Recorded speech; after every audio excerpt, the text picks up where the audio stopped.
Salut à toi mon cher poditeur. Je sais de source sûre que toi aussi tu as une carte d'un magasin de bricolage. Ne le nie pas, on a tous ce genre de carte. On ne sait jamais quand on en aura besoin, mais on le sait. Un jour ou l'autre, on aura besoin d'une tronçonneuse ou d'une bonne pelle. Tiens, ça me fait justement penser à l'histoire de ce soir. Une jeune serveuse incarnée par Michelle Johnson que tu as sans doute déjà vue dans l'excellent Waxwork d'Anthony Hickox, un film à sketch horrifique se déroulant dans un musée de cire, ou encore dans le Docteur Rictus de Manicoto dont nous avons parlé la semaine dernière, et même dans La mort vous va si bien de Robert Zemeckis que je ne te ferai pas l'affront de te répéter encore une fois qui il est. Bref, elle est agressée dans un bar proche d'un camp de bûcherons. Un des bûcherons s'interpose et la défend.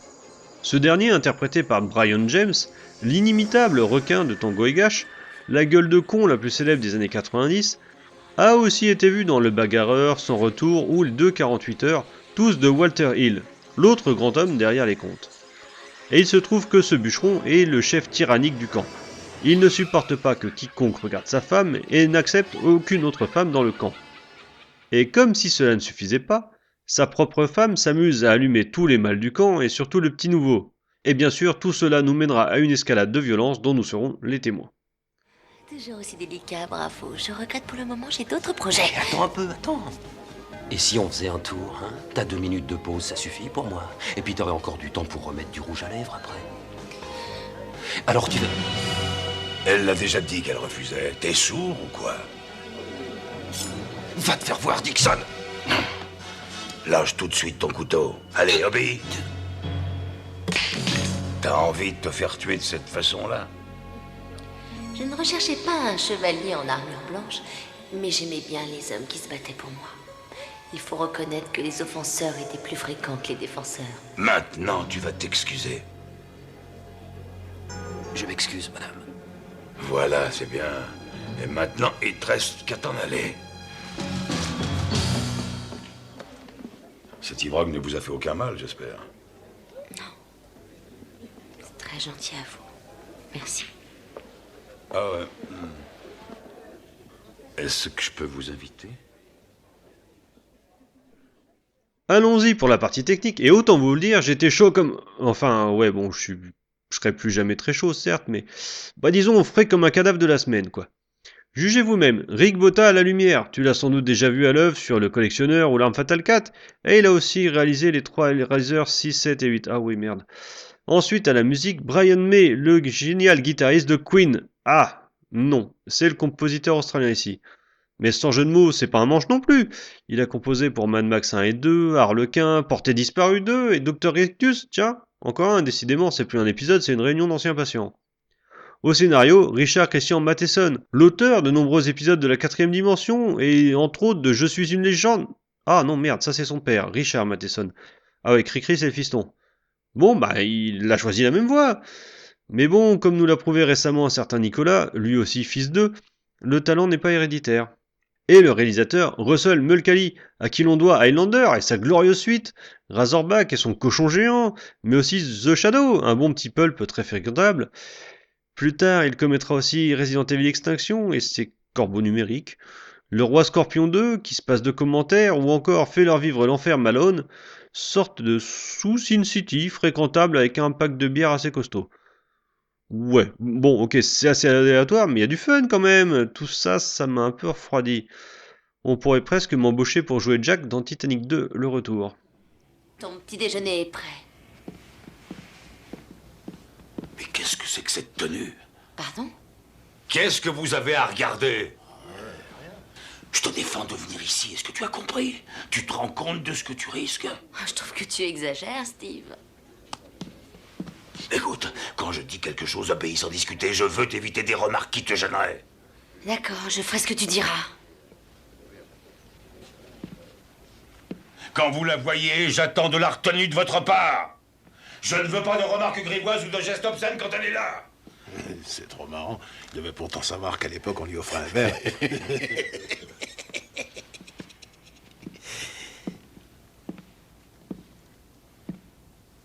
Tu as dit quelque chose? Bon, passons à la douloureuse, et croyez-moi, c'est un regret. Casting 1. Ben oui, malgré que j'étais content de voir Brian James les premières secondes, j'ai vite déchanté. Lui et l'ensemble du casting se lancent dans le jeu de qui surjoue le plus mal, Et là, il y a du niveau. Brian en tête de ligne, mais sa comparse Michel n'est pas en reste non plus, rassurez-vous. VF 1. Autant les acteurs surjouent comme des cochons, autant les doubleurs sont sous Prozac. Et voir requin gesticuler et postillonner comme un enragé, mais le tout sur un ton parfaitement badin, voire monotone, c'est plutôt déroutant. Humour 1. Bon, j'ai mis 1 parce que l'épisode est franchement hystérique et que j'étais dans de bonnes dispositions, mais bon, ça pourrait être particulièrement pénible à subir dans d'autres conditions. Ambiance 1. Pas grand chose à se mettre sous la dent, un camp dans la forêt, des cabanes en bois, un bar rustique pas du tout mis en valeur par la lumière. Quant à la musique, eh bien, on la remarque à peine. Scénario 1. Comme je l'ai déjà dit, le talent n'est pas un don héréditaire. Le scénario est faible, mais parvient tout de même à être décousu. Et les personnages sont totalement cons, n'ayant pas peur des mots. Réalisation 1. Bah c'est pas ouf. Je cherchais quoi ajouter, mais franchement... Les plans sont corrects, c'est fonctionnel, mais totalement impersonnel. Et quoi qu'on en dise, Russell Mulcahy possède une patte qui lui est propre, il suffit de voir Highlander 2. Attends, je déconne. Mais quand même. Bonus 0. Bah ouais, grosse déception. Une partie n'est due qu'à moi, hein. J'ai confondu Cricri et son père et le Brian May anglais avec son homonyme australien. Mais l'autre partie est bel et bien due à un scénario simpliste, mais décousu, hein, et des acteurs en roue libre et des personnages cons comme des manches à vite. Et une VF paresseuse. Tout cela nous amène à un total de 6, extrêmement généreux, hein, pour un épisode extrêmement décevant, beaucoup de noms intéressants et au final un produit d'une paresse sans nom. J'ai été tellement refroidi que j'ai loupé mon audition pour Jack dans Titanic le retour, comme je vous avais dit. Par contre, à la place, ils m'ont pris pour l'iceberg. Par contre, comme d'habitude, cher auditeur, je t'enjoins de te faire ton propre avis, peut-être me jugeras-tu sévère, il te suffira de cliquer sur le lien en description de l'épisode, enfin en description du podcast, pour pouvoir aller voir l'épisode. Et n'hésite pas à me dire en commentaire si effectivement j'ai été sévère ou non. Sur ce, bonne soirée, et à la prochaine.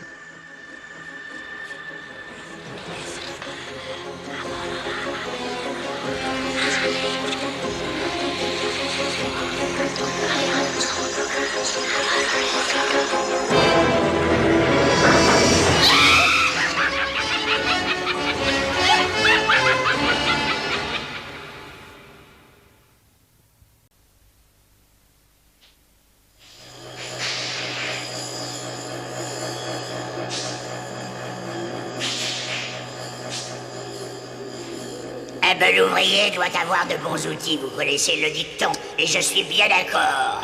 C'est pour ça que j'aiguise ces charmants petits outils. Voyons si ça va suffire comme ça.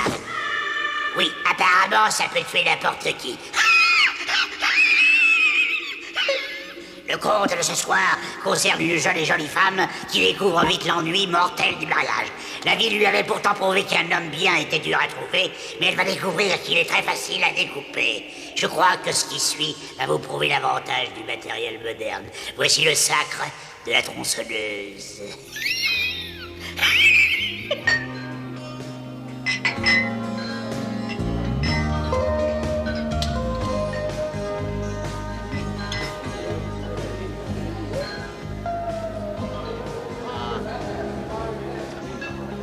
Eh ben, après avoir traîné 2 mois dans les forêts du Nord, j'avais pris un travail de serveuse au Saloon Cummings. T'es prêt à la commande?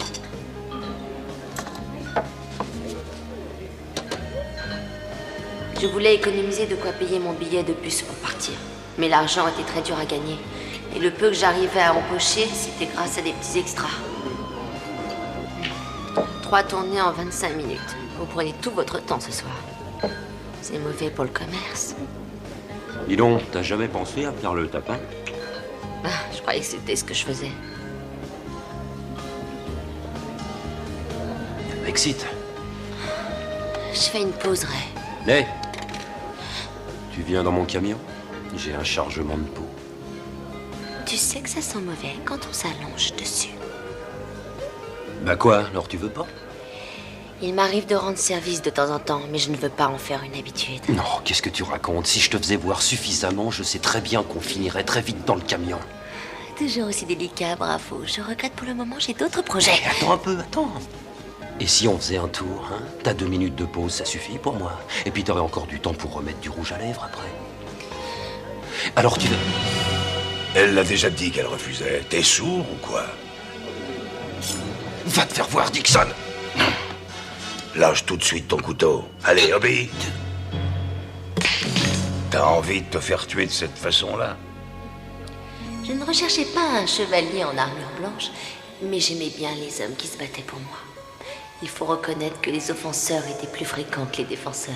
Maintenant, tu vas t'excuser. Je m'excuse, madame. Voilà, c'est bien. Et maintenant, il te reste qu'à t'en aller. Cet ivrogne ne vous a fait aucun mal, j'espère. C'est très gentil à vous. Merci. Ah ouais. Est-ce que je peux vous inviter?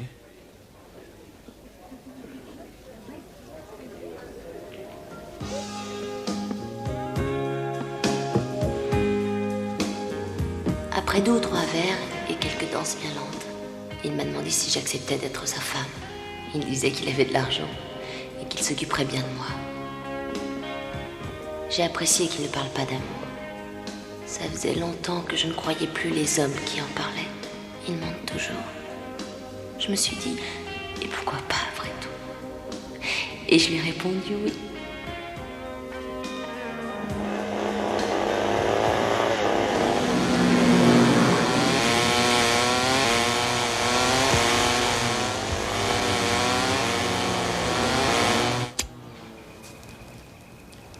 Steve avait de l'argent, c'était vrai, et une grande maison dans la montagne, au milieu de son camp de bûcherons.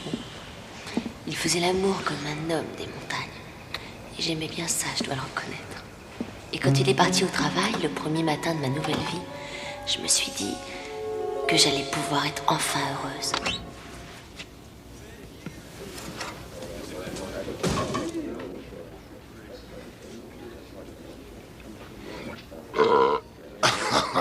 Qu'est-ce qu'on va bien pouvoir faire pour le concours de coupe cette année? Avec Wolf qui est plus là, il reste personne d'autre à présenter au concours. Stas, tu voudras jamais Attends le un croire. peu, tu vois bien que je parle. On m'a raconté que Dixon s'était marié hier soir et avec l'une des serveuses qui travaille là-bas chez Cummings. Ah, qu'est-ce que tu racontes, Dixon? Il est pas de ce Ah, là. je sais, mais c'est pourtant ce qu'on dit. Il paraît qu'il a craqué en voyant Liz Kelly. Elle? Ouais. Non. Tu vois, jamais j'aurais cru que Dixon s'offrirait une professionnelle. Salut les gars. Hey, bonjour, monsieur Dixon. Je suis venu tous vous avertir qu'à la fin de la semaine prochaine, on partira travailler sur le flanc nord de la montagne. Le flanc nord? De ce côté-là, il n'y a rien à faire. Oui, ça je le sais très bien, mais c'est un ordre qui vient de très haut. Ces écologistes bouffeurs de bûcherons ont réussi à obtenir des appuis de la part du gouvernement. Ou bien je vous mets à la porte, ou bien on se dépêche tous. On apprécie votre geste, monsieur Dixon, mais c'est injuste ce qu'on nous fait là. Et c'est la seule nouvelle pour nous, monsieur Dixon. Et il y a une rumeur qui circule partout et qui dit que vous êtes marié. Ouais. Je vois, les nouvelles vont vite dans ce coin. Non, attendez, alors vous dites que c'est vrai. Oui, c'est tout à fait vrai. Félicitations.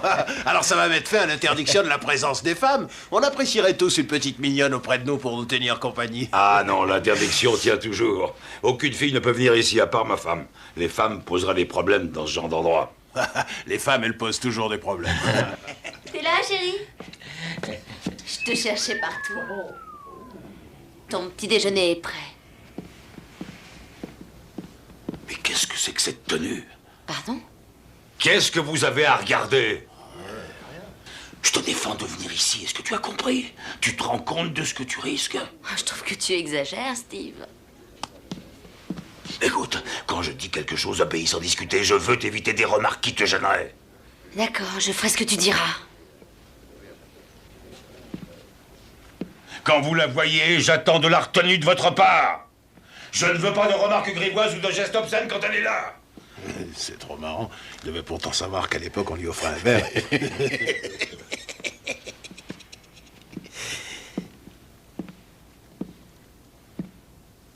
Tu as dit quelque chose? J'ai rien dit du tout. Ouais, j'avais cru. J'avais cru entendre parler de ma femme avant que je la connaisse. Le vent peut jouer des tours. On croit entendre des choses. Tu vois ce que t'as fait quand t'as parlé de ce que faisait sa femme quand elle travaillait comme serveuse. Arrêtez, monsieur Dixon.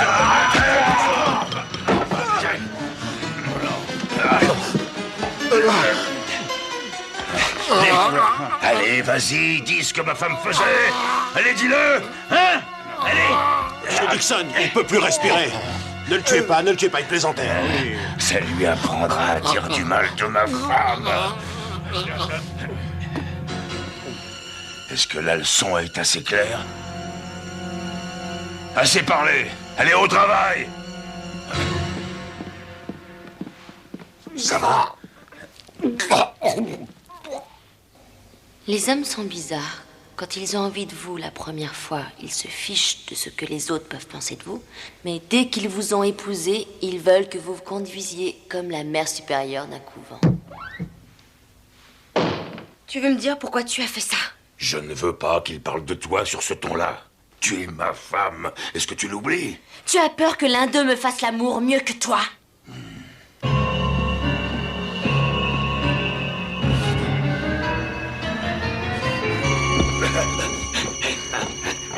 C'était pas la première fois qu'un homme me faisait l'amour parce qu'il était jaloux. Mais c'était la première fois que ça me déplaisait. Je sentais que l'ennui commençait déjà à s'installer. Et je pouvais le dire d'expérience. Il n'existe rien de pire au monde que l'ennui. Non, absolument rien. Après ça, les autres hommes avaient peur de me regarder. Ils faisaient comme s'ils ne me connaissaient pas, alors que beaucoup d'entre eux me connaissaient d'autrefois.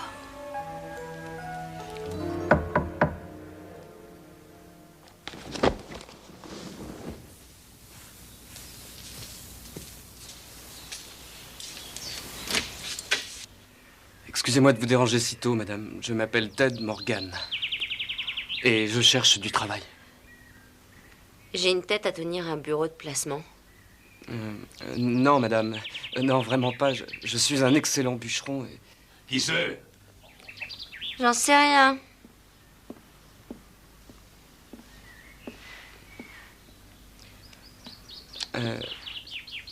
Ouais, qu'est-ce que tu veux? Eh ben, je viens voir si vous avez du travail. J'étais en train d'expliquer à votre femme... Il était beau garçon. Les choses allaient peut-être devenir amusantes. Comment est-ce que t'es arrivé jusqu'ici? Comme je vous l'ai dit, j'ai quitté Denver et j'ai fait du stop jusqu'à la frontière canadienne. Ah ouais? Et où tu iras après? J'en sais trop rien, peut-être jusqu'à Vancouver ou bien en Californie. Pour l'instant, je suis fauché. Il y a toujours de l'ouvrage pour un travailleur ici.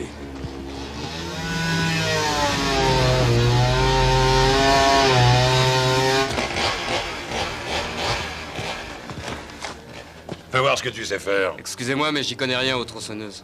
Ah non? Et comment tu comptes couper ce tronc alors? Je suis plus habitué à travailler à l'ancienne. Ah ouais? Je suis curieux de voir ça. À votre signal. Vas-y.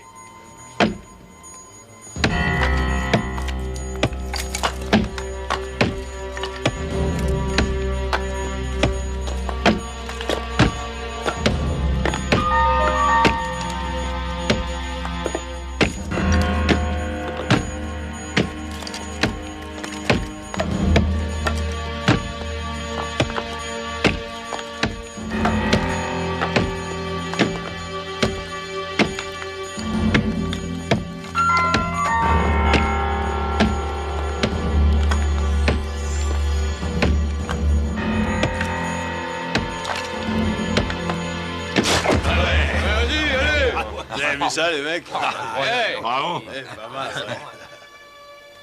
Vous pouvez penser ce que vous voulez de moi, mais le spectacle de Ted coupant ce tronc d'arbre avait complètement effacé mon sentiment d'ennui. Et je savais déjà, tout au fond de moi, que d'une façon ou d'une autre, il allait bientôt se passer quelque chose de très intéressant.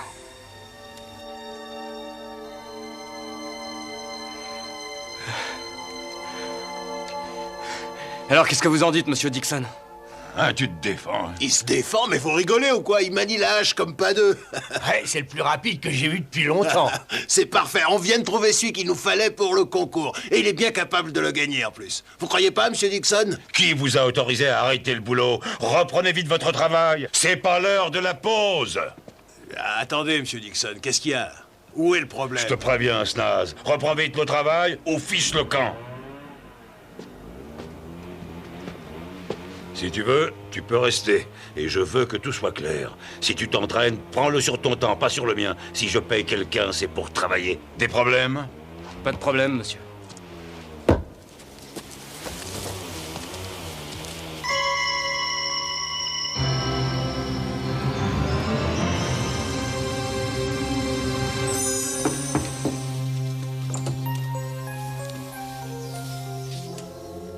Madame Dixon?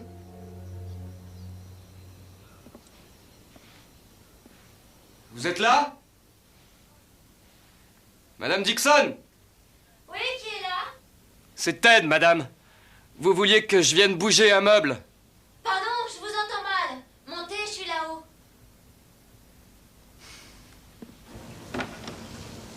Madame Dixon?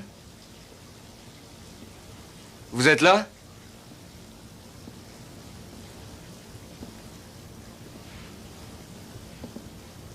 Madame Dixon? Oui, Ted, par ici. Madame Dixon?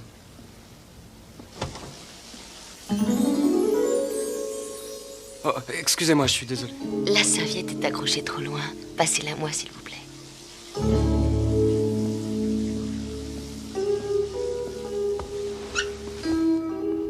Tenez. Merci. Essuyez-moi le dos, vous voulez bien?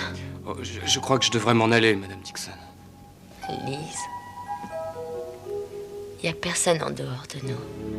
Je vous demande juste de m'essuyer le dos. À moins que vous préfériez commencer par devant.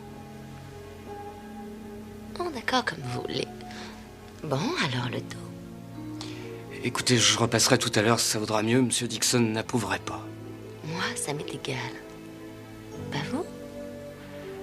C'est mon patron, madame. Non. C'est moi la patronne.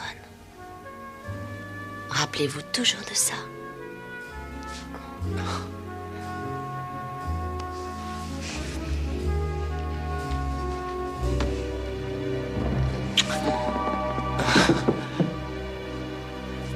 Arrêtez.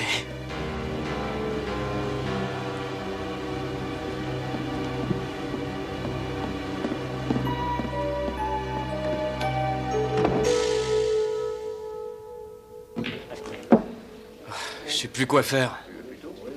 Je sais que c'est dangereux, mais... Si vous aviez vu comme elle en avait envie tout à l'heure... Et puis en plus, elle est si belle. Laisse-moi te dire franchement ce que j'en pense. Ne la touche surtout pas. Ah, n'écoute pas ce qu'il raconte, il a une frousse bleue. Écoute-moi, cette femme veut s'offrir du bon temps, donne-le lui. Non, je pense plutôt aller me faire payer et partir vite. Qu'est-ce que tu racontes? Te laisse surtout pas influencer par cette fille si t'as pas envie de partir. Elle en vaut pas le coup. Et puis je te le rappelle, il faut que tu restes jusqu'à ce concours au moins. On a besoin de toi, Ted. Alors, qu'est-ce que tu décides? Je vais rester un peu. J'adore ça, ce c'est mec. parlé. Ah, Teddy, le meilleur manieur de hache. T'es dit, ouais. Je veux savoir lequel d'entre vous ose coucher avec ma femme. Il y a personne qui couche avec votre femme, Monsieur Dixon. Mais je le sais. Je viens de trouver l'un de vos gants de travail et il était par terre dans la chambre, à côté du lit. Vous êtes sûr que c'est pas un des vôtres? C'est peut-être toi, hein? T'en sais beaucoup sur ça, d'après ce que j'ai entendu. C'est pas lui qui a plaisanté à propos de votre femme l'autre jour, Monsieur Dixon. C'était moi. Alors ça, tu vas me le payer, Il n'est pas à moi ce gant, Monsieur Dixon. Ni à Artie, ni à Ted, ni à personne. C'est fou ce que vous avez changé ces derniers temps, vous savez. Vous étiez un type très bien avant de vous marier. Cette femme vous a rendu cinglé. Allez, venez les gars, on s'en va d'ici.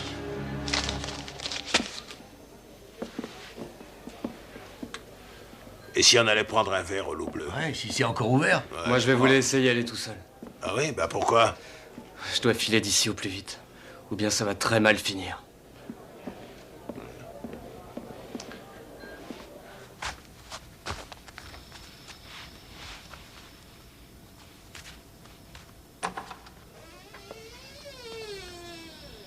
Vous allez quelque part? Ça n'a pas été difficile. Ça marche toujours avec les hommes. Même ceux qui se croient irrésistibles aiment bien se faire séduire. C'est à cause de ce que j'ai fait ou dit? Quand mon mari a trouvé ce gant tout à l'heure, j'ai rien trouvé à lui répondre. Je lui ai juré que je ne savais pas d'où ça venait.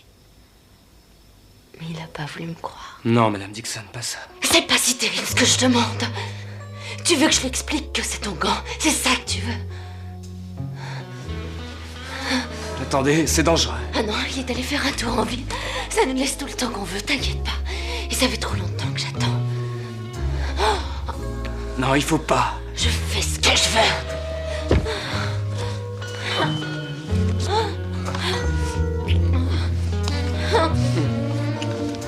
Moi aussi, j'attendais ça.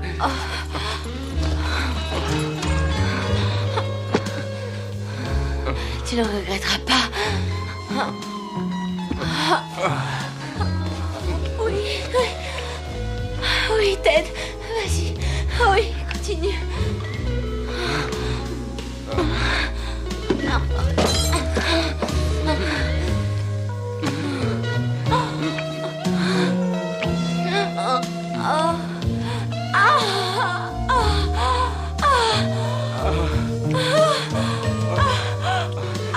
C'est bien ça que tu veux, hein?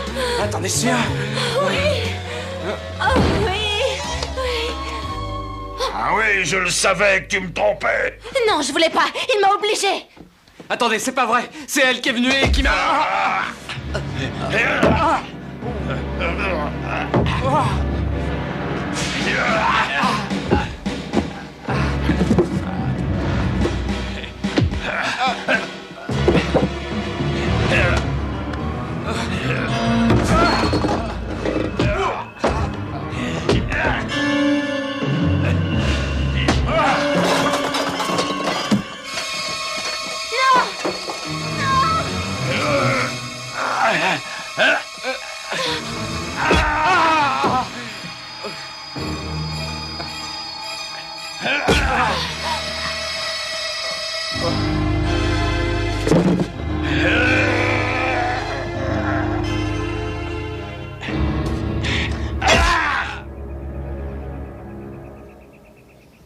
Je n'avais vraiment pas voulu ça. Le docteur a dit qu'il ne recouvrerait jamais la vue. Mais qu'est-ce que je pouvais y faire? Pleurer sur son sort? C'est peut-être préférable d'être aveugle après tout. On ne voit plus les leaders de la vie. Hé, Ted. Ted, c'est moi. Snaz. Tu vas surmonter ça. Grâce à nous tous, tu vas surmonter ça. On va pas te laisser tomber. Compte sur nous. Non, alors, tu resteras pas dans ton lit. Qu'est-ce que tu fais? Allez, lève-toi. Tu viens avec moi. Avance, doucement, doucement, là. Je sais que tu te débrouillerais vite si tu t'y mettais. Mais j'y vois rien du tout. Je réussirai jamais. Et on t'apprendra, t'inquiète pas. Avec une tronçonneuse, tu vas rapidement y arriver. Ouais. Vous savez bien que je déteste ces engins-là. Ah, tu les adoreras quand tu sauras les manier. Dans quelques temps, tu t'en serviras aussi bien que nous. Tu feras ça les yeux fermés. Allez, viens, viens, on va te montrer. Les efforts que faisaient les autres pour aider Ted m'intriguaient beaucoup.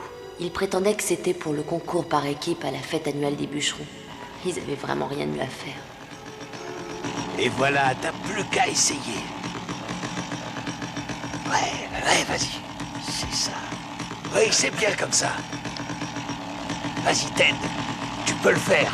Montre-leur bien que t'es le meilleur. Vas-y, Ted. Tu peux le faire. Montre-leur bien que t'es le meilleur. Vas-y, Ted. Tu peux le faire. Montre-leur bien que t'es le meilleur. Vas-y, Ted. Tu peux le faire. Montre-leur bien que t'es le meilleur. Ouais, vas-y.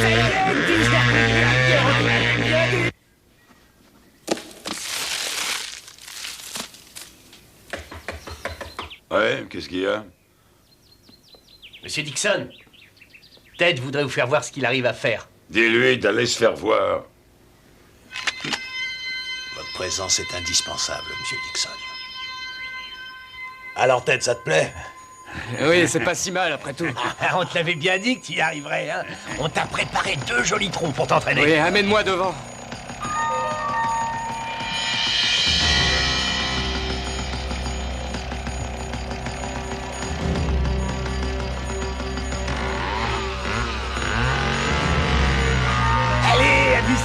Regarde. Le nouveau roi de la tronçonneuse.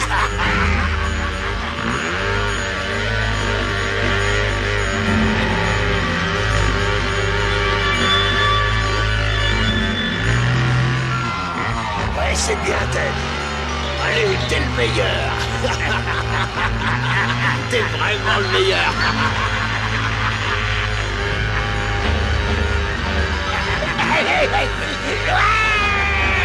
Je parie que Dixon apprécie.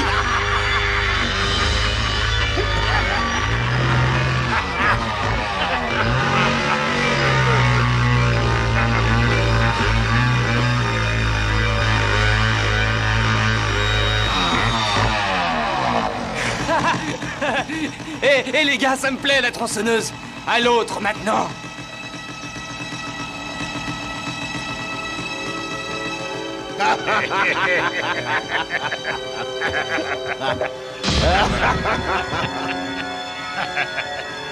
Félicitations, très beau travail, Ted. C'est dommage que tu ne puisses pas admirer ton œuvre. Il y en a d'autres qui l'admirent pour toi. On s'incline, messieurs. Inclinez-vous bien bas. T'es génial, Teddy. T'es vraiment le meilleur. Ouais. Ah ouais. Je vous l'avais dit, les gars, qu'il allait être le meilleur. Bravo, Ted. Bravo.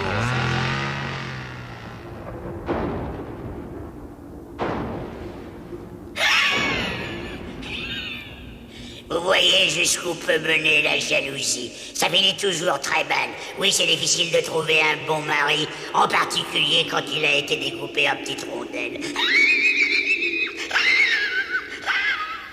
Bon, assez rigolé. À mon tour maintenant de manier la tronçonneuse, je vous présente mon cher percepteur. Il m'a placé dans une nouvelle tranche d'impôt. On va tourner tout de suite, mais ne dites pas couper.